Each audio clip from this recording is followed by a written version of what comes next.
ನಮಸ್ಕಾರ. ನಾನಿವತ್ತು ಚಕ್ಕುಲಿ ಮಾಡ್ತಾ ಇದ್ದೀನಿ. ಇದಕ್ಕೆ ಬೇಕಾಗಿರೋಂಥ ಪದಾರ್ಥ ನೋಡೋಣ. ಅಕ್ಕಿ ಹಿಟ್ಟನ್ನು ತಗೊಂಡಿದ್ದೀನಿ. ಇದ್ರ ಜೊತೆಗೆ ಹುರಿಕಡಲೆ ಹಿಟ್ಟು ಹಾಗೆ ಕಡಲೆ ಹಿಟ್ಟನ್ನು ಕೂಡ ತಗೊಳ್ತಾ ಇದ್ದೀನಿ. ಇದಕ್ಕೆ ನಾನು ಓಂಕಾಳನ್ನು ಹಾಕ್ಕೊಳ್ತಾ ಇದ್ದೀನಿ. ಹಾಗೆ ಬಿಳಿ ಎಳ್ಳನ್ನು ಕೂಡ ತಗೊಳ್ತಾ ಇದ್ದೀನಿ. ಇದಕ್ಕೆ ಬೆಣ್ಣೆಯನ್ನು ನಾನು ಹಾಕ್ಕೊಳ್ತಾ ಇದ್ದೀನಿ 2 ಚಮಚ. ಇವಾಗ ಉಪ್ಪನ್ನು ಹಾಕ್ಕೊಳ್ತಾ ಇದ್ದೀನಿ.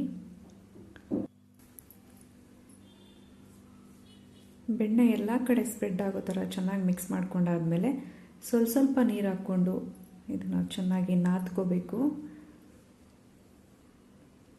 ಹೀಗೆ ಸ್ವಲ್ಪನೇ ಹಾಕ್ಕೋಬೇಕು. ತುಂಬ ಗಟ್ಟಿನೂ ಆಗಬಾರ್ದು, ತುಂಬ ತೆಳುನೂ ಆಗಬಾರ್ದು. ಹಿಟ್ಟನ್ನು ಚೆನ್ನಾಗಿ ನಾದ್ಕೊಳ್ತಾ ಇದ್ದೀನಿ. ಆಲ್ಮೋಸ್ಟ್ ಹಿಟ್ಟು ರೆಡಿಯಾಗಿದೆ ಚಕ್ಲಿ ಮಾಡೋದಕ್ಕೆ. ಸೊ ಇವಾಗ ನಾನು ಎಣ್ಣೆನ ಹಾಕ್ಕೊಳ್ತಾ ಇದ್ದೀನಿ, ಯಾಕಂದರೆ ಚಕ್ಲಿ ಈಸಿಯಾಗಿ ಬರಬೇಕು. ಸೊ ಅಂಟೋದಿಲ್ಲ ಅನ್ನೋ ಕಾರಣಕ್ಕೆ ಎಣ್ಣೆಯನ್ನು ಹಾಕ್ಕೊಳ್ತಾ ಇದ್ದೀನಿ.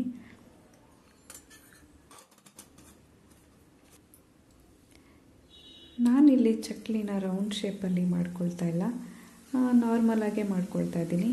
ನಿಮಗೆ ರೌಂಡ್ ಶೇಪ್ ಬೇಕು ಅಂದರೆ ರೌಂಡ್ ಶೇಪ್ ಕೂಡ ಮಾಡ್ಕೊಳ್ಬೋದು. ಲೈಟಾಗಿ ಚಕ್ಲಿ ಕಲರ್ ಚೇಂಜ್ ಆಗಿದೆ. ಇನ್ನೊಂದು ಸ್ವಲ್ಪ ಬ್ರೌನ್ ಆಗ್ತಿದ್ದಾಗೆ ನಾನು ತೆಗಿತಾ ಇದ್ದೀನಿ, ಯಾಕಂದರೆ ತುಂಬ ಕಲರ್ ಚೇಂಜ್ ಆದರೆ ಟೇಸ್ಟ್ ಚೆನ್ನಾಗಿರೋದಿಲ್ಲ. ಹಾಗಾಗಿ ಇಷ್ಟು ಬಂದರೆ ಸಾಕಾಗುತ್ತೆ. ನೋಡಿ, ಚಕ್ಲಿ ರೆಡಿಯಾಗಿದೆ. ಸೊ ಈ ವಿಡಿಯೋ ನಿಮಗೆ ಇಷ್ಟ ಆಗಿದ್ದರೆ ಲೈಕ್ ಮಾಡಿ, ಶೇರ್ ಮಾಡಿ, ಕಮೆಂಟ್ ಮಾಡಿ, ಸಬ್ಸ್ಕ್ರೈಬ್ ಮಾಡಿ. Thank you.